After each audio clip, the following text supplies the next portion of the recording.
आणि त्या तालुक्यामध्ये ताकद लावून लोकांना विश्वासात घेऊन आपल्याला करायचं। उद्या साहेब असतील आणि बारामती लोकसभा मतदारसंघातले जे काही महाविकास आघाडीचे नेते आहेत ते तिथं नक्कीच उपस्थित असतील दर्शन घेण्यासाठी आणि नारळ फोडण्यासाठी। शेवटचा प्रश्न, पवार साहेबांनी जे वक्तव्य केलेलं होतं की मूळचा पवार आणि बाहेरून आलेला पवार याच्यामध्ये फरक आहे, त्यावरती सुनेत्राबाईंनी भावूक झालेल्या होत्या, डोळ्यामध्ये पाणी आलेलं होतं। दादा असं म्हणतात की आतापर्यंत घरामध्ये लक्ष्मी होती ती आताच नेमकी बाहेरचे कसे झाले? दादांना विशेष समजला नाही। भाजप बरोबर गेल्यामुळे कदाचित त्यांना त्या बाबतीत विचार करायला जमत नाही।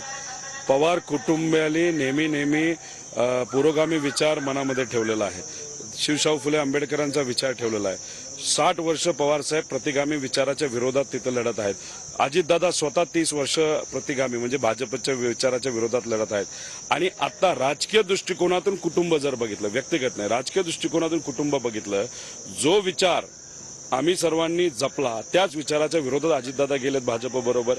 मग तसं राजकीय दृष्टिकोनातून कुटुंब म्हणून बघितलं ते तसे बाहेरचे झालेले आहेत आणि मग ते बाहेरचे उमेदवार आणि इकडे जे आहेत ते विचाराला पक्के राहणारे सर्व पवार कुटुंबीय कार्यकर्ते पदाधिकारी महाराष्ट्राची जनता ही खरे कुठेतरी विचाराचे वारसदार आहेत। त्यामुळे याच्यामध्ये विचारामधला हा फरक साहेबांनी सांगितला, पण ह्यांनी वेगळ्याच लेवलला तिथं नेलं आणि ते देता देता द्रौपदीचं उदाहरण द्यायचं काय कारण होतं? म्हणजे तुम्ही महिलांचा अवमान तिथं करता।